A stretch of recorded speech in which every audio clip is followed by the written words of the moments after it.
प्रिय भक्तों, आज हम आपको भगवान श्री शनिदेव जी का एक ऐसा शक्तिशाली मंत्र सुनाने जा रहे हैं जिस मंत्र का आपने नित्य नियम रूप से 108 बार जाप कर लिया या सुन लिया तो आपके जीवन में सकारात्मकता का प्रभाव बढ़ेगा। आपके जीवन से सभी दुख, संकट, कष्ट दूर हो जाएंगे। आपके जीवन में जितने भी कष्ट है या आपके जीवन में शत्रुओं का प्रभाव बढ़ रहा है, आपके शत्रु आपको नुकसान पहुंचाना चाहते हैं तो उनसे भी आपको मुक्ति मिलेगी। और इस मंत्र का जाप करने से भगवान श्री शनिदेव आप पर कृपा बरसाएंगे, आपके जीवन में हमेशा अभय प्रदान करेंगे। जीवन में सुख शांति, सुख समृद्धि और धन वैभव की कभी भी कमी नहीं होगी और आपकी सभी मनोकामनाएं इस मंत्र से पूर्ण होंगी। तो चलिए भक्तों, भगवान श्री शनिदेव जी का यह शक्तिशाली मंत्र का जाप करें और सुने। ओम नीलांजन समभासम रविपुत्रं यमाग्रजं छायामार्तंड संभूतं तं नमामि शनैश्चरम्। ओम नीलांजन समभासं रविपुत्रं यमाग्रजं छायामार्तंड संभूतं तं नमामि शनैश्चरम्। ओम नीलांजन समभासं रविपुत्रं यमाग्रजं छायामार्तंड संभूतं तं नमामि शनैश्चरम्। ओम नीलांजन समभासं रविपुत्रं यमाग्रजं छायामार्तंड संभूतं तं नमामि शनैश्चरम्। ओम नीलांजन समभासं रविपुत्रं यमाग्रजं छायामार्तंड संभूतं तं नमामि शनैश्चरम्। ओम नीलांजन समभासं रविपुत्रं यमाग्रजं छायामार्तंड संभूतं तं नमामि शनैश्चरम्। ओम नीलांजन समभासं रविपुत्रं यमाग्रजं छायामार्तंड संभूतं तं नमामि शनैश्चरम्। ओम नीलांजन समभासं रविपुत्रं यमाग्रजं छायामार्तंड संभूतं तं नमामि शनैश्चरम्।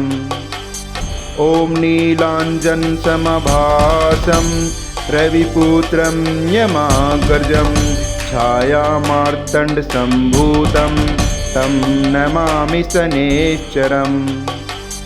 ओम नीलांजन समभासं रविपुत्रं यमाग्रजं छायामार्तंड संभूतं तं नमामि शनैश्चरम्। ओम नीलांजन समभासं रविपुत्रं यमाग्रजं छायामार्तंड संभूतं तं नमामि शनैश्चरम्। ओम नीलांजन समभासं रविपुत्रं यमाग्रजं छायामार्तंड संभूतं तं नमामि शनैश्चरम्। ओम नीलांजन समभासं रविपुत्रं यमाग्रजं छायामार्तंड संभूतं तं नमामि शनैश्चरम्। ओम नीलांजन समभासं रविपुत्रं यमाग्रजं छायामार्तंड संभूतं तं नमामि शनैश्चरम्। ओम नीलांजन समभासं रविपुत्रं यमाग्रजं छायामार्तंड संभूतं तं नमामि शनैश्चरम्। ओम नीलांजन समभासं रविपुत्रं यमाग्रजं छायामार्तंड संभूतं तं नमामि शनैश्चरम्। ॐ नीलाञ्जनसमभासं रविपुत्रं यमाग्रजं छायामार्तण्डसम्भूतं तं नमामि शनैश्चरम्। ॐ नीलाञ्जनसमभासं रविपुत्रं यमाग्रजं छायामार्तण्डसम्भूतं तं नमामि शनैश्चरम्। ॐ नीलाञ्जनसमभासं रविपुत्रं यमाग्रजं छायामार्तण्डसम्भूतं तं नमामि शनैश्चरम्। ॐ नीलाञ्जनसमभासं रविपुत्रं यमाग्रजं छायामार्तण्डसम्भूतं तं नमामि शनैश्चरम्। ॐ नीलाञ्जनसमभासं रविपुत्रं यमाग्रजं छायामार्तण्डसम्भूतं तं नमामि शनैश्चरम्। ॐ नीलाञ्जनसमभासं रविपुत्रं यमाग्रजं छायामार्तण्डसम्भूतं तं नमामि शनैश्चरम्। ॐ नीलाञ्जनसमभासं रविपुत्रं यमाग्रजं छायामार्तण्डसम्भूतं तं नमामि शनैश्चरम्। ॐ नीलाञ्जनसमभासं रविपुत्रं यमाग्रजं छायामार्तण्डसम्भूतं तं नमामि शनैश्चरम्। ॐ नीलाञ्जनसमभासं रविपुत्रं यमाग्रजं छायामार्तण्डसम्भूतं तं नमामि शनैश्चरम्। ॐ नीलाञ्जनसमभासं रविपुत्रं यमाग्रजं छायामार्तण्डसम्भूतं तं नमामि शनैश्चरम्। ॐ नीलाञ्जनसमभासं रविपुत्रं यमाग्रजं छायामार्तण्डसम्भूतं तं नमामि शनैश्चरम्। ॐ नीलाञ्जनसमभासं रविपुत्रं यमाग्रजं छायामार्तण्डसम्भूतं तं नमामि शनैश्चरम्। ॐ नीलाञ्जनसमभासं रविपुत्रं यमाग्रजं छायामार्तण्डसम्भूतं तं नमामि शनैश्चरम्। ॐ नीलाञ्जनसमभासं रविपुत्रं यमाग्रजं छायामार्तण्डसम्भूतं तं नमामि शनैश्चरम्। ॐ नीलाञ्जनसमभासं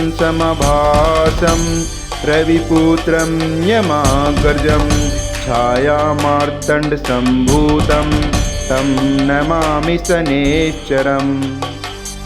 ॐ नीलाञ्जनसमभासं रविपुत्रं यमाग्रजं छायामार्तण्डसम्भूतं तं नमामि शनैश्चरम्। ॐ नीलाञ्जनसमभासं रविपुत्रं यमाग्रजं छायामार्तण्डसम्भूतं तं नमामि शनैश्चरम्। ॐ नीलाञ्जनसमभासं रविपुत्रं यमाग्रजं छायामार्तण्डसम्भूतं तं नमामि शनैश्चरम्। ॐ नीलाञ्जनसमभासं रविपुत्रं यमाग्रजं छायामार्तण्डसम्भूतं तं नमामि शनैश्चरम्। ॐ नीलाञ्जनसमभासं रविपुत्रं यमाग्रजं छायामार्तण्डसम्भूतं तं नमामि शनैश्चरम्। ॐ नीलाञ्जनसमभासं रविपुत्रं यमाग्रजं छायामार्तण्डसम्भूतं तं नमामि शनैश्चरम्। ॐ नीलाञ्जनसमभासं रविपुत्रं यमाग्रजं छायामार्तण्डसम्भूतं तं नमामि शनैश्चरम्। ॐ नीलाञ्जनसमभासं रविपुत्रं यमाग्रजं छायामार्तण्डसम्भूतं तं नमामि शनैश्चरम्। ॐ नीलाञ्जनसमभासं रविपुत्रं यमाग्रजं छायामार्तण्डसम्भूतं तं नमामि शनैश्चरम्। ॐ नीलाञ्जनसमभासं रविपुत्रं यमाग्रजं छायामार्तण्डसम्भूतं तं नमामि शनैश्चरम्। ॐ नीलाञ्जनसमभासं रविपुत्रं यमाग्रजं छायामार्तण्डसम्भूतं तं नमामि शनैश्चरम्। ॐ नीलाञ्जनसमभासं रविपुत्रं यमाग्रजं छायामार्तण्डसम्भूतं तं नमामि शनैश्चरम्। ॐ नीलाञ्जनसमभासं रविपुत्रं यमाग्रजं छायामार्तण्डसम्भूतं तं नमामि शनैश्चरम्। ॐ नीलाञ्जनसमभासं रविपुत्रं यमाग्रजं छायामार्तण्डसम्भूतं तं नमामि शनैश्चरम्। ॐ नीलाञ्जनसमभासं रविपुत्रं यमाग्रजं छायामार्तण्डसम्भूतं तं नमामि शनैश्चरम्। ॐ नीलाञ्जनसमभासं रविपुत्रं यमाग्रजं छायामार्तण्डसम्भूतं तं नमामि शनैश्चरम्। ॐ नीलाञ्जनसमभासं रविपुत्रं यमाग्रजं छायामार्तण्डसम्भूतं तं नमामि शनैश्चरम्। ॐ नीलाञ्जनसमभासं रविपुत्रं यमाग्रजं छायामार्तण्डसम्भूतं तं नमामि शनैश्चरम्। ॐ नीलाञ्जनसमभासं रविपुत्रं यमाग्रजं छायामार्तण्डसम्भूतं तं नमामि शनैश्चरम्। ॐ नीलाञ्जनसमभासं रविपुत्रं यमाग्रजं छायामार्तण्डसम्भूतं तं नमामि शनैश्चरम्। ॐ नीलाञ्जनसमभासं रविपुत्रं यमाग्रजं छायामार्तण्डसम्भूतं तं नमामि शनैश्चरम्। ॐ नीलाञ्जनसमभासं रविपुत्रं यमाग्रजं छायामार्तण्डसम्भूतं तं नमामि शनैश्चरम्। ॐ नीलाञ्जनसमभासं रविपुत्रं यमाग्रजं छायामार्तण्डसम्भूतं तं नमामि शनैश्चरम्। ॐ नीलाञ्जनसमभासं रविपुत्रं यमाग्रजं छायामार्तण्डसम्भूतं तं नमामि शनैश्चरम्। ॐ नीलाञ्जनसमभासं रविपुत्रं यमाग्रजं छायामार्तण्डसम्भूतं तं नमामि शनैश्चरम्। ॐ नीलाञ्जनसमभासं रविपुत्रं यमाग्रजं छायामार्तण्डसम्भूतं तं नमामि शनैश्चरम्। ॐ नीलाञ्जनसमभासं रविपुत्रं यमाग्रजं छायामार्तण्डसम्भूतं तं नमामि शनैश्चरम्। ॐ नीलाञ्जनसमभासं रविपुत्रं यमाग्रजं छायामार्तण्डसम्भूतं तं नमामि शनैश्चरम्। ॐ नीलाञ्जनसमभासं रविपुत्रं यमाग्रजं छायामार्तण्डसम्भूतं तं नमामि शनैश्चरम्। ॐ नीलाञ्जनसमभासं रविपुत्रं यमाग्रजं छायामार्तण्डसम्भूतं तं नमामि शनैश्चरम्। ॐ नीलाञ्जनसमभासं रविपुत्रं यमाग्रजं छायामार्तण्डसम्भूतं तं नमामि शनैश्चरम्। ॐ नीलाञ्जनसमभासं रविपुत्रं यमाग्रजं छायामार्तण्डसम्भूतं तं नमामि शनैश्चरम्। ॐ नीलाञ्जनसमभासं रविपुत्रं यमाग्रजं छायामार्तण्डसम्भूतं तं नमामि शनैश्चरम्। ॐ नीलाञ्जनसमभासं रविपुत्रं यमाग्रजं छायामार्तण्डसम्भूतं तं नमामि शनैश्चरम्। ॐ नीलाञ्जनसमभासं रविपुत्रं यमाग्रजं छायामार्तण्डसम्भूतं तं नमामि शनैश्चरम्। ॐ नीलाञ्जनसमभासं रविपुत्रं यमाग्रजं छायामार्तण्डसम्भूतं तं नमामि शनैश्चरम्। ॐ नीलाञ्जनसमभासं रविपुत्रं यमाग्रजं छायामार्तण्डसम्भूतं तं नमामि शनैश्चरम्। ॐ नीलाञ्जनसमभासं रविपुत्रं यमाग्रजं छायामार्तण्डसम्भूतं तं नमामि शनैश्चरम्। ॐ नीलाञ्जनसमभासं रविपुत्रं यमाग्रजं छायामार्तण्डसम्भूतं तं नमामि शनैश्चरम्।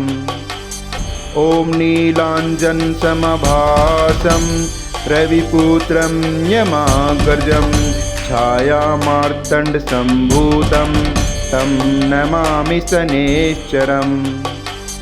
ॐ नीलाञ्जनसमभासं रविपुत्रं यमाग्रजं छायामार्तण्डसम्भूतं तं नमामि शनैश्चरम्। ॐ नीलाञ्जनसमभासं रविपुत्रं यमाग्रजं छायामार्तण्डसम्भूतं तं नमामि शनैश्चरम्। ॐ नीलाञ्जनसमभासं रविपुत्रं यमाग्रजं छायामार्तण्डसम्भूतं तं नमामि शनैश्चरम्। ॐ नीलाञ्जनसमभासं रविपुत्रं यमाग्रजं छायामार्तण्डसम्भूतं तं नमामि शनैश्चरम्। ॐ नीलाञ्जनसमभासं रविपुत्रं यमाग्रजं छायामार्तण्डसम्भूतं तं नमामि शनैश्चरम्। ॐ नीलाञ्जनसमभासं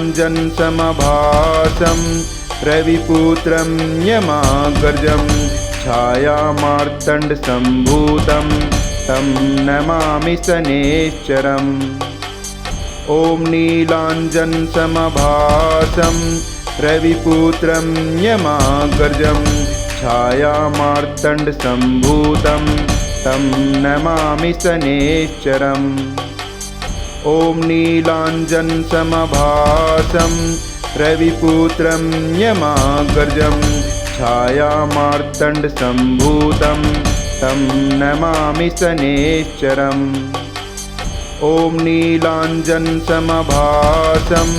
रविपुत्रं यमाग्रजं छायामार्तण्डसम्भूतं तं नमामि शनैश्चरम्। ॐ नीलाञ्जनसमभासं रविपुत्रं यमाग्रजं छायामार्तण्डसम्भूतं तं नमामि शनैश्चरम्। ॐ नीलाञ्जनसमभासं रविपुत्रं यमाग्रजं छायामार्तण्डसम्भूतं तं नमामि शनैश्चरम्। ॐ नीलाञ्जनसमभासं रविपुत्रं यमाग्रजं छायामार्तण्डसम्भूतं तं नमामि शनैश्चरम्। ॐ नीलाञ्जनसमभासं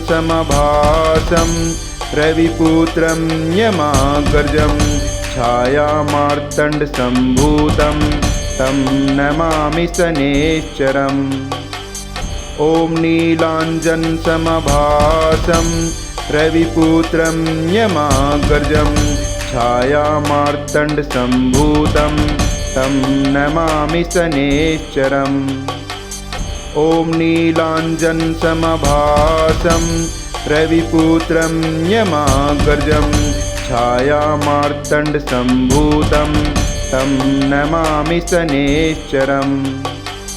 ॐ नीलाञ्जनसमभासं रविपुत्रं यमाग्रजं छायामार्तण्डसम्भूतं तं नमामि शनैश्चरम्। ॐ नीलाञ्जनसमभासं रविपुत्रं यमाग्रजं छायामार्तण्डसम्भूतं तं नमामि शनैश्चरम्। ॐ नीलाञ्जनसमभासं रविपुत्रं यमाग्रजं छायामार्तण्डसम्भूतं तं नमामि शनैश्चरम्। ॐ नीलाञ्जनसमभासं रविपुत्रं यमाग्रजं छायामार्तण्डसम्भूतं तं नमामि शनैश्चरम्।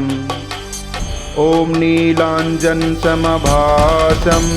रविपुत्रं यमाग्रजं छायामार्तण्डसम्भूतं तं नमामि शनैश्चरम्।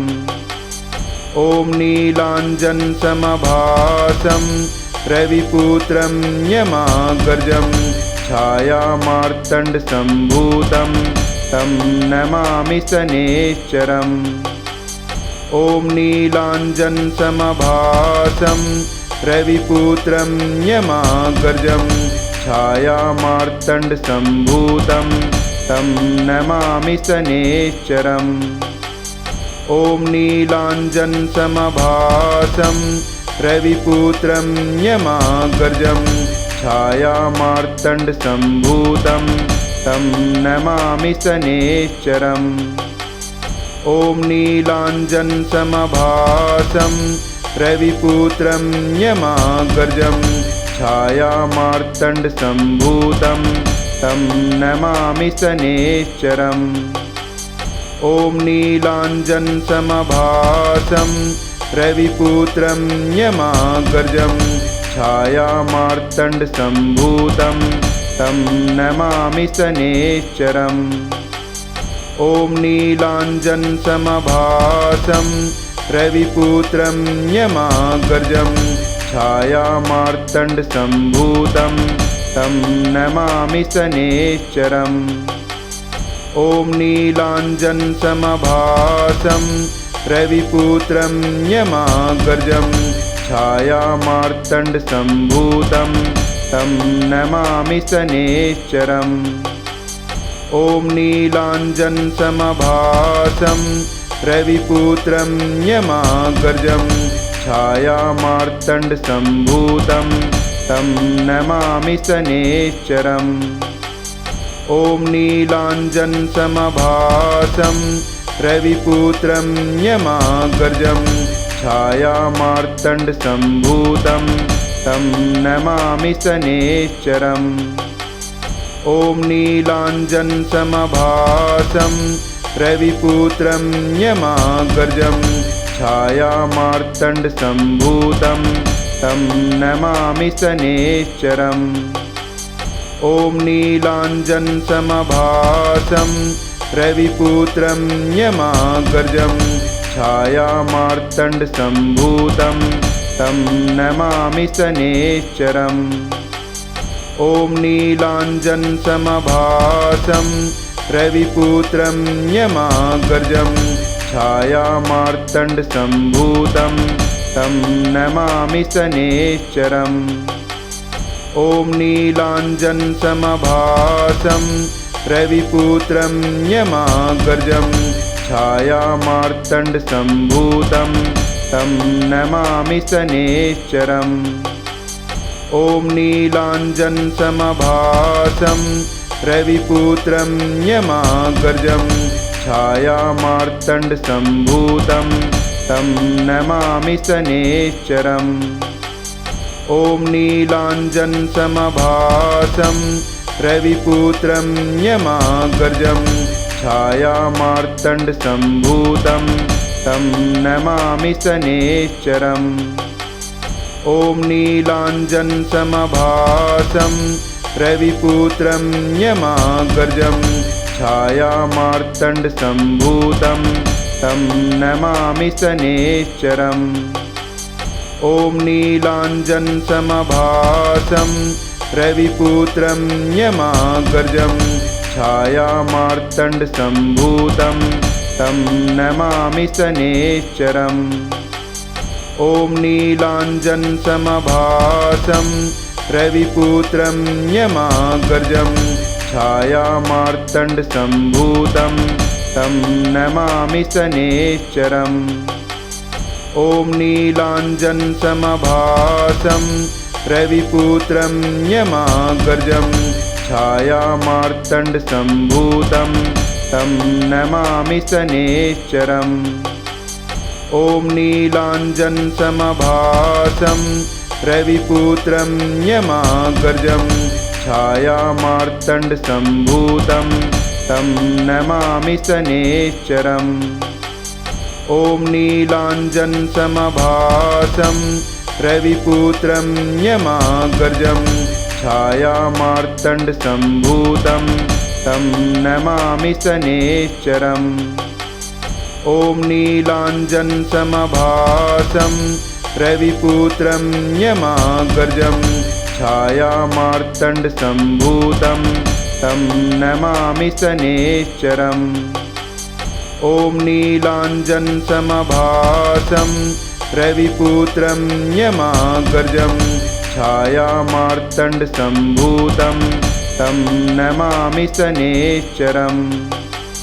ॐ नीलाञ्जनसमभासं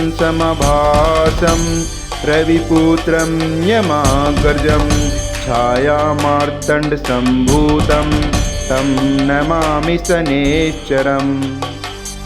ॐ नीलाञ्जनसमभासं रविपुत्रं यमाग्रजं छायामार्तण्डसम्भूतं तं नमामि शनैश्चरम्।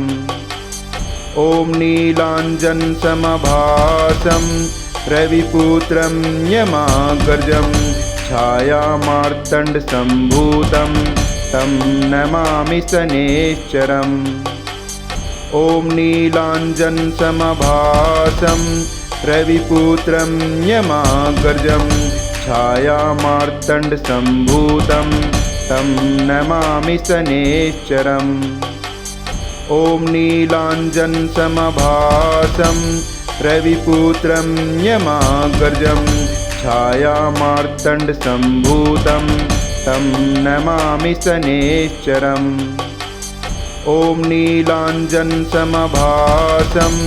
रविपुत्रं यमाग्रजं छायामार्तण्डसम्भूतं तं नमामि शनैश्चरम्। ॐ नीलाञ्जनसमभासं रविपुत्रं यमाग्रजं छायामार्तण्डसम्भूतं तं नमामि शनैश्चरम्। ॐ नीलाञ्जनसमभासं रविपुत्रं यमाग्रजं छायामार्तण्डसम्भूतं तं नमामि शनैश्चरम्। ॐ नीलाञ्जनसमभासं रविपुत्रं यमाग्रजं छायामार्तण्डसम्भूतं तं नमामि शनैश्चरम्। ॐ नीलाञ्जनसमभासं रविपुत्रं यमाग्रजं छायामार्तण्डसम्भूतं तं नमामि शनैश्चरम्। ॐ नीलाञ्जनसमभासं रविपुत्रं यमाग्रजं छायामार्तण्डसम्भूतं तं नमामि शनैश्चरम्। ॐ नीलाञ्जनसमभासं रविपुत्रं यमाग्रजं छायामार्तण्डसम्भूतं तं नमामि शनैश्चरम्। ॐ नीलाञ्जनसमभासं रविपुत्रं यमाग्रजं छायामार्तण्डसम्भूतं तं नमामि शनैश्चरम्। ॐ नीलाञ्जनसमभासं रविपुत्रं यमाग्रजं छायामार्तण्डसम्भूतं तं नमामि शनैश्चरम्। ॐ नीलाञ्जनसमभासं रविपुत्रं यमाग्रजं छायामार्तण्डसम्भूतं तं नमामि शनैश्चरम्। ॐ नीलाञ्जनसमभासं रविपुत्रं यमाग्रजं छायामार्तण्डसम्भूतं तं नमामि शनैश्चरम्। ॐ नीलाञ्जनसमभासं रविपुत्रं यमाग्रजं छायामार्तण्डसम्भूतं तं नमामि शनैश्चरम्। ॐ नीलाञ्जनसमभासं रविपुत्रं यमाग्रजं छायामार्तण्डसम्भूतं तं नमामि शनैश्चरम्। ॐ नीलाञ्जनसमभासं रविपुत्रं यमाग्रजं छायामार्तण्डसम्भूतं तं नमामि शनैश्चरम्। ॐ नीलाञ्जनसमभासं रविपुत्रं यमाग्रजं छायामार्तण्डसम्भूतं तं नमामि शनैश्चरम्।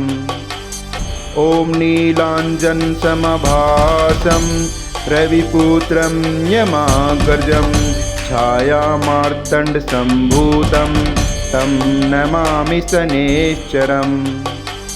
ॐ नीलाञ्जनसमभासं रविपुत्रं यमाग्रजं छायामार्तण्डसम्भूतं तं नमामि शनैश्चरम्। ॐ नीलाञ्जनसमभासं रविपुत्रं यमाग्रजं छायामार्तण्डसम्भूतं तं नमामि शनैश्चरम्। ॐ नीलाञ्जनसमभासं रविपुत्रं यमाग्रजं छायामार्तण्डसम्भूतं तं नमामि शनैश्चरम्। ॐ नीलाञ्जनसमभासं रविपुत्रं यमाग्रजं छायामार्तण्डसम्भूतं तं नमामि शनैश्चरम्। ॐ नीलाञ्जनसमभासं रविपुत्रं यमाग्रजं छायामार्तण्डसम्भूतं तं नमामि शनैश्चरम्। ॐ नीलाञ्जनसमभासं रविपुत्रं यमाग्रजं छायामार्तण्डसम्भूतं तं नमामि शनैश्चरम्। ॐ नीलाञ्जनसमभासं रविपुत्रं यमाग्रजं छायामार्तण्डसम्भूतं तं नमामि शनैश्चरम्। ॐ नीलाञ्जनसमभासं रविपुत्रं यमाग्रजं छायामार्तण्डसम्भूतं तं नमामि शनैश्चरम्। ॐ नीलाञ्जनसमभासं रविपुत्रं यमाग्रजं छायामार्तण्डसम्भूतं तं नमामि शनैश्चरम्।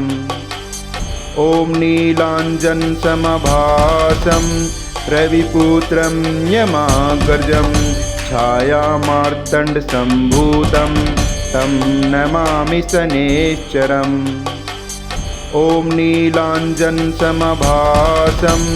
रविपुत्रं यमाग्रजं छायामार्तण्डसम्भूतं तं नमामि शनैश्चरम्।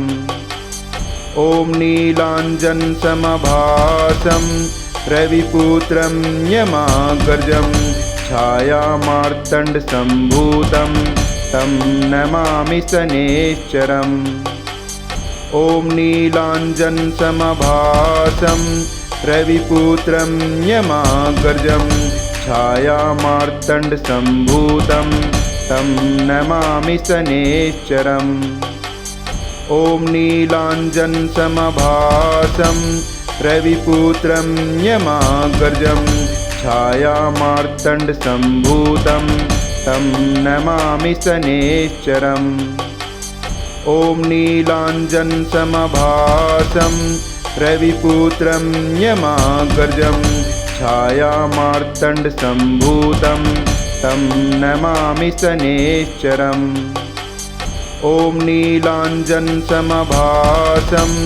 रविपुत्रं यमाग्रजं छायामार्तण्डसम्भूतं तं नमामि शनैश्चरम्।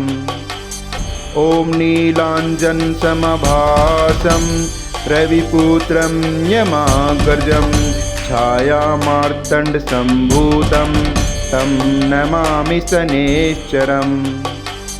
ॐ नीलाञ्जनसमभासं रविपुत्रं यमाग्रजं छायामार्तण्डसम्भूतं तं नमामि शनैश्चरम्। ॐ नीलाञ्जनसमभासं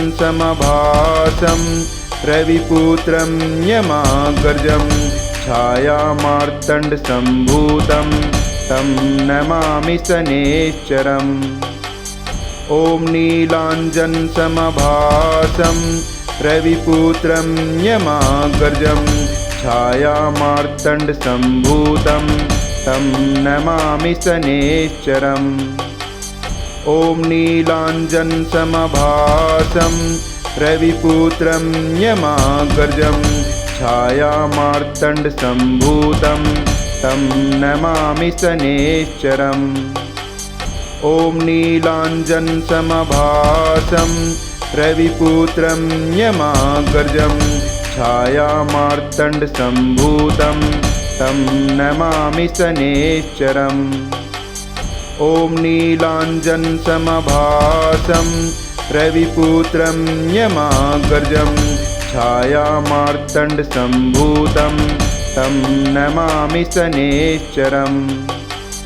ॐ नीलाञ्जनसमभासं रविपुत्रं यमाग्रजं छायामार्तण्डसम्भूतं तं नमामि शनैश्चरम्।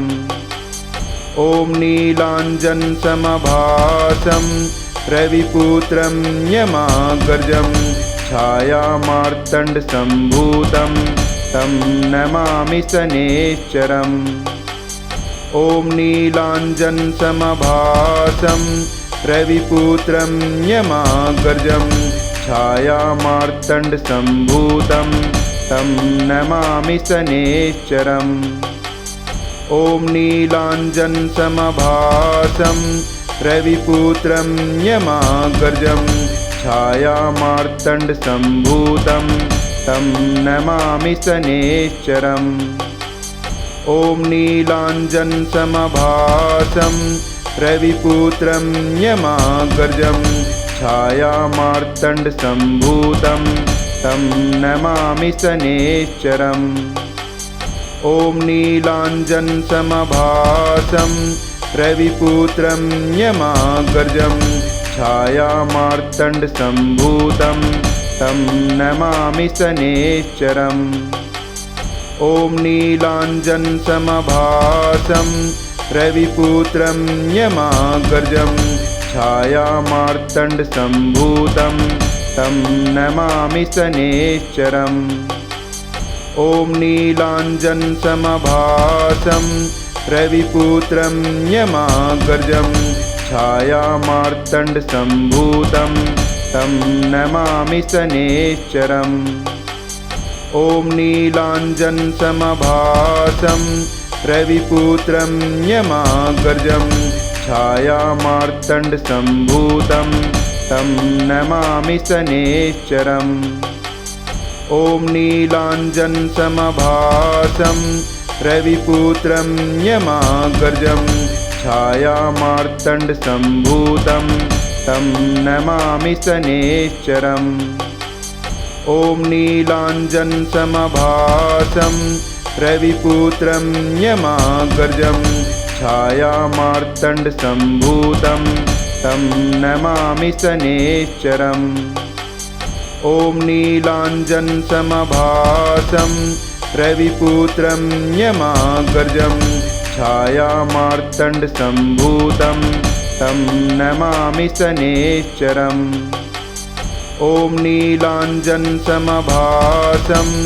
रविपुत्रं यमाग्रजं छायामार्तण्डसम्भूतं तं नमामि शनैश्चरम्। ॐ नीलाञ्जनसमभासं रविपुत्रं यमाग्रजं छायामार्तण्डसम्भूतं तं नमामि शनैश्चरम्। ॐ नीलाञ्जनसमभासं रविपुत्रं यमाग्रजं छायामार्तण्डसम्भूतं तं नमामि शनैश्चरम्। ॐ नीलाञ्जनसमभासं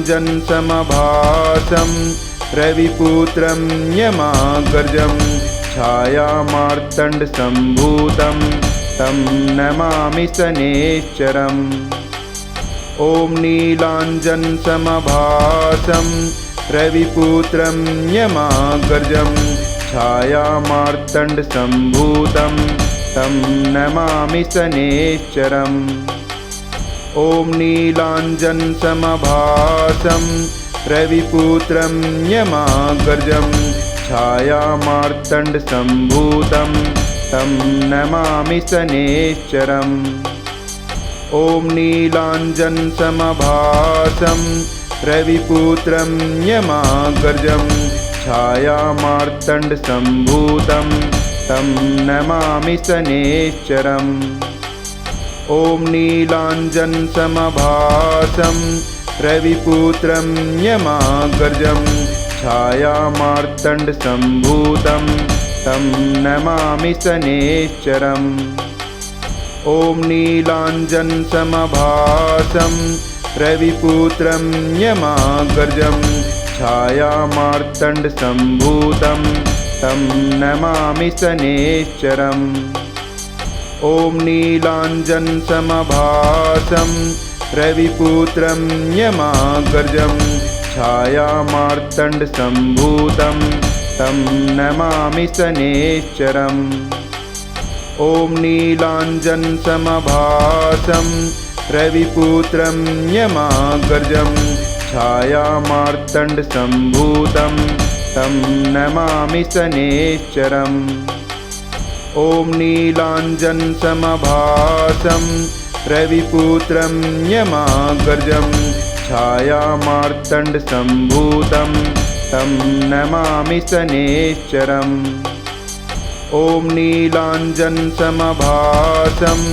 रविपुत्रं यमाग्रजं छायामार्तण्डसम्भूतं तं नमामि शनैश्चरम्। ॐ नीलाञ्जनसमभासं रविपुत्रं यमाग्रजं छायामार्तण्डसम्भूतं तं नमामि शनैश्चरम्। ॐ नीलाञ्जनसमभासं रविपुत्रं यमाग्रजं छायामार्तण्डसम्भूतं तं नमामि शनैश्चरम्। ॐ नीलाञ्जनसमभासं रविपुत्रं यमाग्रजं छायामार्तण्डसम्भूतं तं नमामि शनैश्चरम्। ॐ नीलाञ्जनसमभासं रविपुत्रं यमाग्रजं छायामार्तण्डसम्भूतं तं नमामि शनैश्चरम्। ॐ नीलाञ्जनसमभासं रविपुत्रं यमाग्रजं छायामार्तण्डसम्भूतं तं नमामि शनैश्चरम्। ॐ नीलाञ्जनसमभासं रविपुत्रं यमाग्रजं छायामार्तण्डसम्भूतं तं नमामि शनैश्चरम्। ॐ नीलाञ्जनसमभासं रविपुत्रं यमाग्रजं छायामार्तण्डसम्भूतं तं नमामि शनैश्चरम्। ॐ नीलाञ्जनसमभासं रविपुत्रं यमाग्रजं छायामार्तण्डसम्भूतं तं नमामि शनैश्चरम्। ॐ नीलाञ्जनसमभासं रविपुत्रं यमाग्रजं छायामार्तण्डसम्भूतं तं नमामि शनैश्चरम्। ॐ नीलाञ्जनसमभासं रविपुत्रं यमाग्रजं छायामार्तण्डसम्भूतं तं नमामि शनैश्चरम्। ॐ नीलाञ्जनसमभासं रविपुत्रं यमाग्रजं छायामार्तण्डसम्भूतं तं नमामि शनैश्चरम्। ॐ नीलाञ्जनसमभासं रविपुत्रं यमाग्रजं छायामार्तण्डसम्भूतं तं नमामि शनैश्चरम्। ॐ नीलाञ्जनसमभासं रविपुत्रं यमाग्रजं छायामार्तण्डसम्भूतं तं नमामि शनैश्चरम्। ॐ नीलाञ्जनसमभासं रविपुत्रं यमाग्रजं छायामार्तण्डसम्भूतं तं नमामि शनैश्चरम्। ॐ नीलाञ्जनसमभासं रविपुत्रं यमाग्रजं छायामार्तण्डसम्भूतं तं नमामि शनैश्चरम्। ॐ नीलाञ्जनसमभासं रविपुत्रं यमाग्रजं छायामार्तण्डसम्भूतं तं नमामि शनैश्चरम्।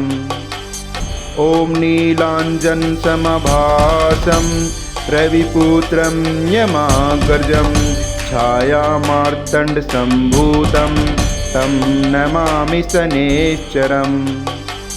ॐ नीलाञ्जनसमभासं रविपुत्रं यमाग्रजं छायामार्तण्डसम्भूतं तं नमामि शनैश्चरम्।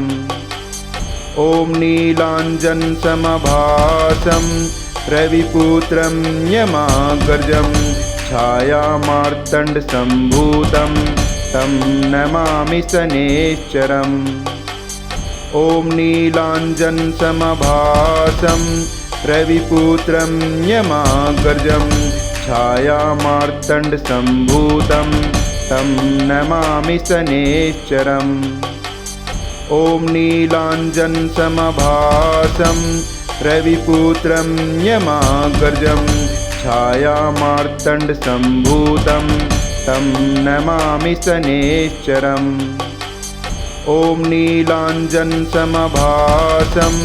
रविपुत्रं यमाग्रजं छायामार्तण्डसम्भूतं तं नमामि शनैश्चरम्। ॐ नीलाञ्जनसमभासं रविपुत्रं यमाग्रजं छायामार्तण्डसम्भूतं तं नमामि शनैश्चरम्। ॐ नीलाञ्जनसमभासं रविपुत्रं यमाग्रजं छायामार्तण्डसम्भूतं तं नमामि शनैश्चरम्।